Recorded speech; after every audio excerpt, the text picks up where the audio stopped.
Gttv with me, Sukai Jarjusey. But first, the headlines. Two women aged 24 and 26 take Gambia's coronavirus cases to 36 as they test positive for the virus. Malang Tamba, a prison officer, took responsibility of the torturing inmates at the prison. 3 years Jotna to launch a Black Lives Matter protest. A youth and human rights activist, Alieu stated that President Barrow failed his people since inception. Tijan Jai, who is part of the U.S. deportees from the U.S., had an exclusive interview with Gttv. These and more stories coming ahead your way.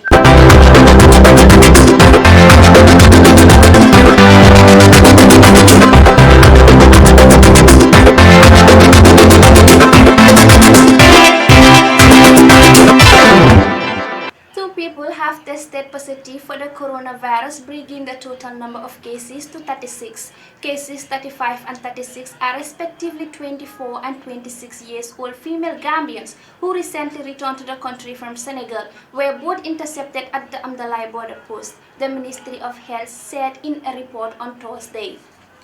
After several adverse mentions for abusing prisoners, Inspector Malang Tamba yesterday owed up to multiple torture of inmates at the Mile 2 prison. Tamba, 36, is part of the 6 correctional officers suspended by the prison administration pending ongoing investigations of the TRRC in relation to their alleged involvement in the torture of inmates. Our reporter Ajibin Tundau has the rest of the story. I want to see you. I went to his cell. Then he was inside the cell locked up. I was communicating with him through a window. He said, Hana legi doma balal. Instantly at that moment, I don't want to show my emotions because I felt very bad. I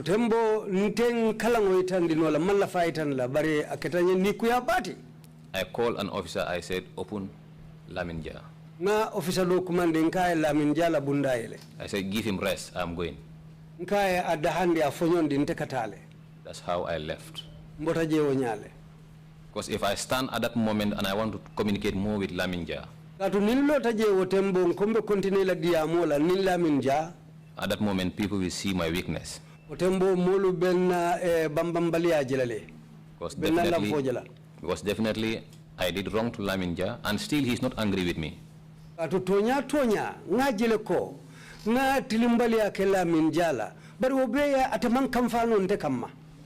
definitely I felt very bad on that day.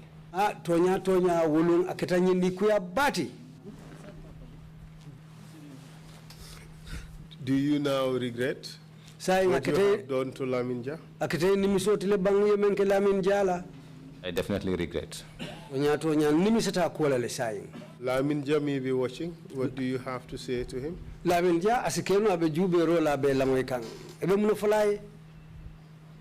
like to appeal to Laminja to find it in his heart. I know it will be very much difficult.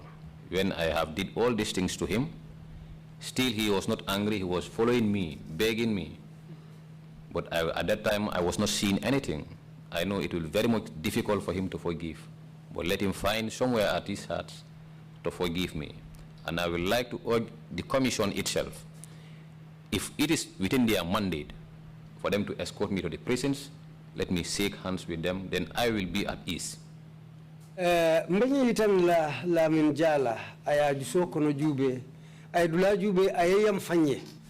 Ay yamfanye ngakuluro nin tilimbali ya lumenu kala kulle menu mambetea adun mune ya sabu ngawo beke la min jala bariwo nyawnyanding amman kamfan kamma amala kamfa itandi fabula tanoma akandani. Malang Tamba, a prison officer, accepted the allegations upon him at the TRRC. He confessed that he did torture some of them, but all the torturing were based on reasons. To him, Soriba Akonde and the rest were strong-headed prisoners who never listened to the order of the prison officers. The TRRC will be back on Monday to continue with its proceeding. Ajibin Tundau reporting for Gttv. Tijan Jai, who is part of the 45 U.S. deportees and also a member of the 3 years Jotna, on an inclusive interview with Gttv, manifested that the 3 years Jotna is about to hold a Black Lives Matter protest, which is scheduled on the 24th of June 2020. More on this story. Section 25. You know, this government keep reading about the constitution, talking about the constitution. You wait a minute. Yeah, but the constitution guides all of us. It guides you, it guides me, it guides everyone. Section 25. Section 25B guidance. What the new December 16, 2019, then them jail permit. January 26th, 2020, then them jail permit. Not knowing that we've been set up. Parce c'est timeline. Think about it. So much here permitting 12 o'clock. Nga hard crowd we draw the gather. Understand mahani 11 something, and you tell that paramilitary fire up the tear gas. And let's disperse the crowd. What is it about the 3 years job now that this government don't want to deal with? A youth and human rights activist, Alieu lamented that President Adama Barrow failed his promises since inception in 2016. Our reporter Aissatou Kuli has the rest of the story.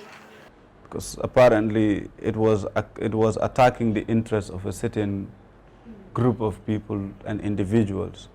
And then eventually UDP fell out with Barrow. And we must say this history as it is. And it only is fitting that we tell our people what happened without shying away from the truth. UDP fell out with Barrow, and then they started championing the 3 years cause. But before that, they were anti-3 years conversations in this country. I remember being attacked because I had a show on the Fado Network, and I had this discussion. I was called all type of names. On my Facebook, I was called all type of names for asking for Barrow's resignation after the 3 years.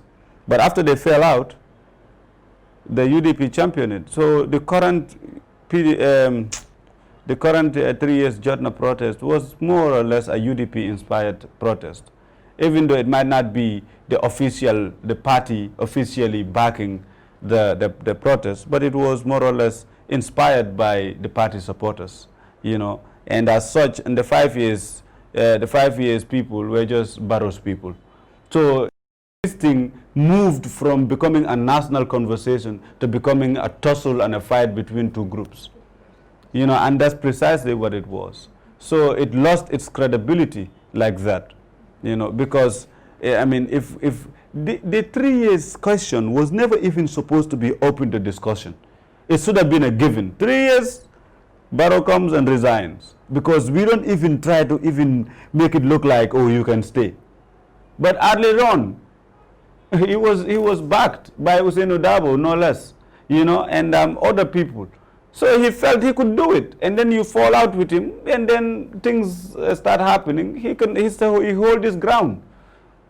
That should not have happened in the first place. He should have accepted. We could have had our political differences. We could have had our different parties, but there are certain things we were not supposed to even compromise.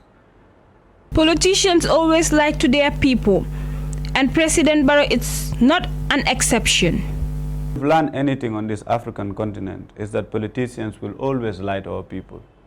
You know, and Barrow is not an exception to that. He had shown us clearly a person who has betrayed his promise to the Gambian people. You cannot trust him with anything. You cannot trust him with nothing. That's why when people say, when I saw Barrow build his party and people supporting this party, it's two things for me. It's either you are very ignorant, you don't know what's going on in this country, you don't know, and like most of our people used to vote for Jammeh. Not because they're bad, but because our people have been kept intentionally ignorant by the system. From 1965 to date, they were kept ignorant by this system, so that political parties and the political class, they can benefit from the confusion and the ignorance and the lack of political education of our people. You know, so you find now Barrow forming a political party and people supporting it is either, you know, it's one of those things where people don't know what's going on. There is no political education. You know, so people feel, oh, I borrowed on Namansati, you know. The young activist said the biggest threat in the Gambia is not COVID-19, but corruption. This government said they have spent $5.8 billion. $5.8 billion is 1 point something million an hour. $40 million a day from January to April. Where is that money? Why is, and they said they gave some 400 something million to the health ministry. Where is that money? $5.8 billion is a lot of money to be used within the span of 4 months. So the biggest threat to Gambia is not even COVID-19. It's corruption and the indifference of the government of Barrow. And there's just total lack of mercy and just this wickedness, you know, where you just monopolize the wealth of the people. So COVID-19 is a pandemic. They said COVID is the virus, capitalism is the pandemic. But in Gambia, COVID is the virus, corruption is the pandemic. Gttv News, I am Aissatou Koli. A renowned famous foreign-based Gambian artist, commonly known as DJ Limbo, will be called to tell us how he felt when his song, commonly known as Dohi Bandi, was played on a series on Senegal, commonly known as Mitrest. Live on our Gttv News in English. So I am mentioned that, I was told that you are DJ Limbo's manager. Exactly. I'm his manager, yeah. So how did you feel when DJ Limbo's Dohi Bandi was played in the biggest Senegalese series? Yeah, for me personally, it felt very great and honored, and well, we are all very, very, very happy, you know, to know that our song is being played in one of the biggest, you know, series in Senegal, you know, as we all know, you know. So it was a great feeling, and it's the greatest achievement we could get right now, you know. So we are really proud of ourselves anyway. So were you informed before it was featured in that series? Exactly. You know, they contacted DJ Limbo on his Instagram account, and then my number was given to them, and yeah, so they contacted me, and then they asked us if they could use that song on their series and so on, you know. So we also spoke, you know, amongst ourselves, and then we came to the agreement that, you know, they can use the song and then do whatever they want to do with it, you know. So we went on an agreement with them. So yeah, we were contacted and we agreed also, you know. So they said to us that they were going to feature it on their series, you know.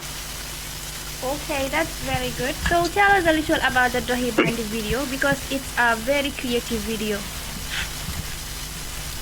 Well, yes, as you all know, Dohi Bandi was released like last year, July. And from that time until now, you know, people are like posting videos, making dance about Dohi Bandi or making the Dohi Bandi walk. As we speak right now, like in the TikTok, I mean, in Senegal, I think more than 2,000 videos was posted like in the internet, you know, on TikTok. So, and still people are still posting videos, you know, about this Dohi Bandi thing, you know. Yeah, and it's creating waves, and yeah, it's really doing good, and we are very, very grateful, you know, and yeah. So, what are the fans expecting from you?